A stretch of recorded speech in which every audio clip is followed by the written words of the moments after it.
Hello. can't see. I know. Hello, friends. I am back after lunch and I have a visitor who is just about to say hello, and then we will keep going with our recordings. Can you say hello?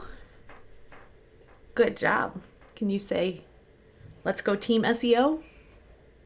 No, you're not going to do that. Okay, can you say bye-bye? Good luck. Okay. Bye-bye.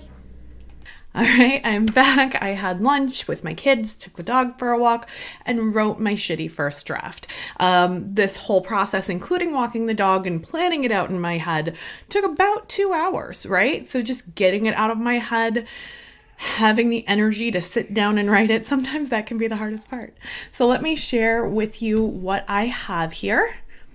Oh, except I can't get over to that screen. So you can see over here, and I'll move myself up again. You can see over here, I have the blog post planner template. I filled it out even more. Here's my target keyword. How long does SEO take? 390 people a month looking for that. People asking the same thing in different phrases. How long does it take to rank in Google? How long does it take to get organic traffic? Same question, just different words. Some subtopics that also showed up in those related searches, that showed up in the people also ask or in the autocomplete, and then keywords everywhere gave me the search volume on them. What is SEO? 90,000 people searching for that every month. How long does SEO take to update? Which is a question more about how long it takes for Google to notice that you've made changes on your website. Usually 1 to 2 days. There's your answer. How long does it take for Yoast SEO to work? How long does it take to work for a new website? You can see as we're getting more specific, there are fewer people looking for it. But when there are fewer people looking for it, they're looking for a pretty specific answer. And so they're more likely to click on it if they're looking for a new website, and I have that information, than if it's just how long does it take. I decided that I wanted my call to action for this to be download the SEO starter kit. We'll talk a little bit more about calls to action in a little bit.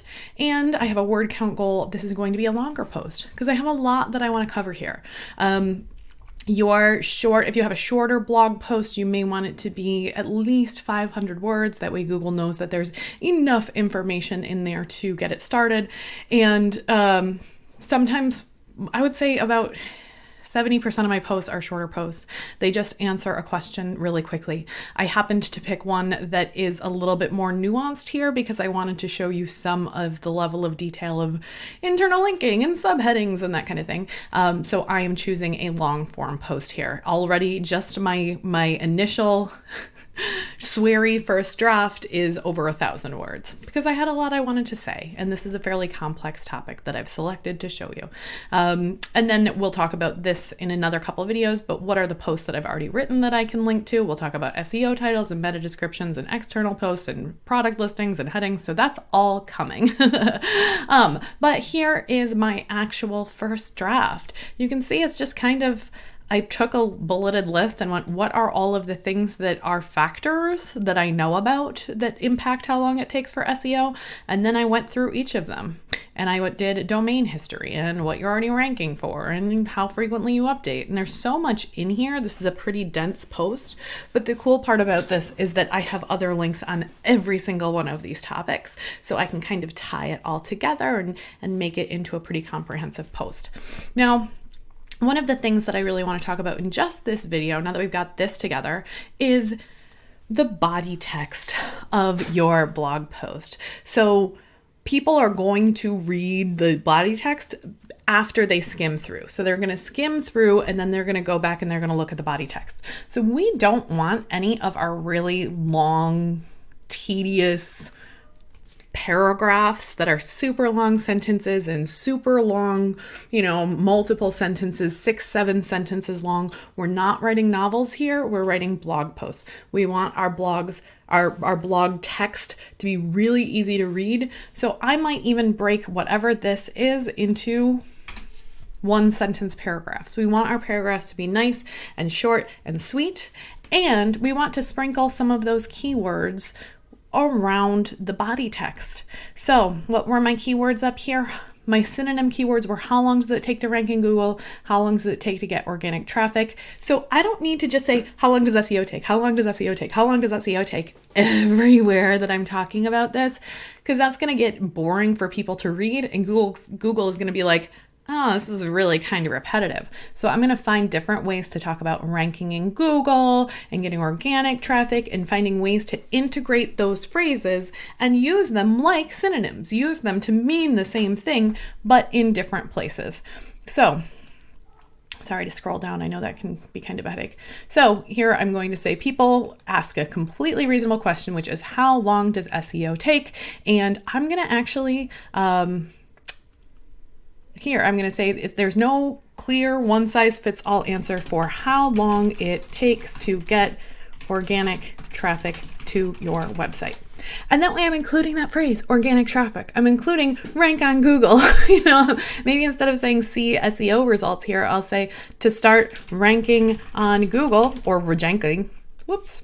We want to include some of those phrases that mean the same thing throughout it. Now, when you do this, when you kind of sprinkle different variations of the same thing in your blog post, if you're using an SEO plugin like the Yoast plugin, which is the most popular SEO plugin ever, then it's going to tell you, oh, but Meg, your key phrase, your target keyword or your key phrase is how long does SEO take? So you have to use that same phrase in all of these places. I am telling you that it is okay to break this rule. Yes, there are certain places that we want to include that key phrase. For me, I chose the phrase that has the most search volume of those 3 synonyms. But if I were to say, again, how long does SEO take? Everywhere I go, Google would be like, okay, we get the point. That's too much. And then I might not rank for some of those phrases that are really similar. So as you're reading back through this, I want you to think about the structure of this post. I'm going to talk a little bit more about how to make your outline make more sense in the next video, how to integrate some of these keywords into your subheadings. But as you're reading back through your rough draft, I just want you to think about including different phrases that mean the same thing, whether they're keywords or not. Just find different ways to say the same thing.